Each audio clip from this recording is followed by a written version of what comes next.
En esta tercera y última parte del Héroe de Hueva, vamos a dar paso a la entrevista realizada al navegante William Wright. En ella nos cuenta emocionado y en el propio lugar del accidente cómo sucedió todo aquello.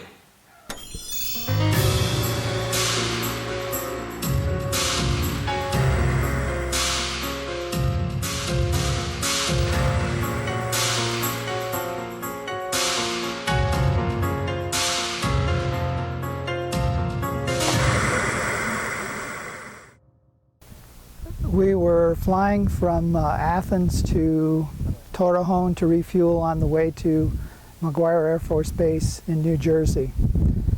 We were flying an augmented crew because we were just going to stop at Torrejón to refuel and then fly on to New Jersey. So that meant that there were duplicate crew members in the cockpit. I was sitting in the outboard ACM and had been sleeping because I was going to be flying the navigator leg from Torrejón to McGuire Air Force Base. I awoke as we were descending. I could tell we were descending, and I put my headset on so that I could hear the radio transmissions. And I heard the last three transmissions before we crashed. The controller at Torrejón said we were a certain distance out on the TACAN, and the navigator, the other navigator that was on duty, spoke up and said he thought we were too low for this area in the approach. The pilot looked out ahead and said, no, everything is clear. It was a clear moonlit night, and right after that we impacted. When I awoke, the plane was disintegrated. It was gone. I was on the ground. I was still in my seat, and I noticed the fire all around me, and I thought I needed to crawl away from the fire, and I couldn't understand why I couldn't crawl away, and then I noticed my seatbelt was still buckled. So I got away to what I thought was a place that had already been burned over. And then I didn't know the Spanish word for help. So the only thing I could think to say was, por favor, por favor. And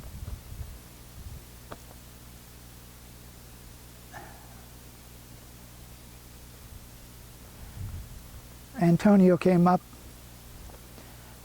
to pick me up, and my one leg was badly broken. I couldn't stand, so he carried me.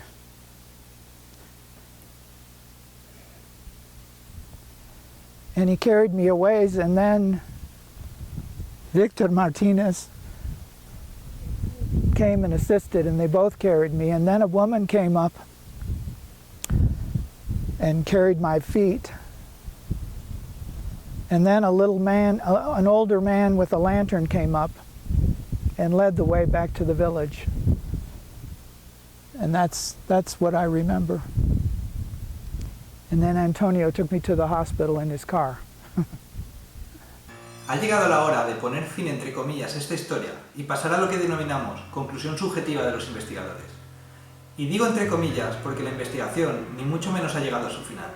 Si bien es cierto que gracias a William hemos llegado muy lejos en esta historia, sin embargo, nos han surgido muchas dudas con respecto a la versión oficial, ya que tenemos indicios para sospechar que las causas del accidente pudieron haber sido otras bien distintas, motivo por el que seguimos trabajando en esta investigación. Una fuente fidedigna nos ha proporcionado cierta información sobre la misión que tenía encomendado C-141 y su auténtica procedencia, pero por motivos de confidencialidad no podemos hacer pública esa información, al menos por ahora. Hasta en las incomprensibles desgracias de la vida, como fue el aparatoso siniestro del C-141, hay mensajes de historias increíbles que si uno es capaz de ver con la mirada limpia de prejuicios y consigue abrazar la contradicción, puede apreciar las sutilezas del universo. Esas sutilezas que se ven en la mirada de William y Antonio y la amistad forjada con el fuego del destino.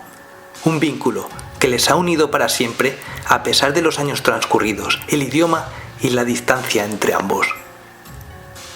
hemos comentado que empezamos esta investigación en busca del misterio y las conspiraciones. Pero la verdad de los hechos, nos ha guiado por el camino de la razón y nos ha hecho ver dónde reside el verdadero misterio de esta historia. Ese misterio que está más cerca de lo que nosotros creemos, que se encuentra en las relaciones con los demás y las sincronicidades del destino, que nos hace ver más allá de las desgracias y permite que veamos con los ojos del corazón.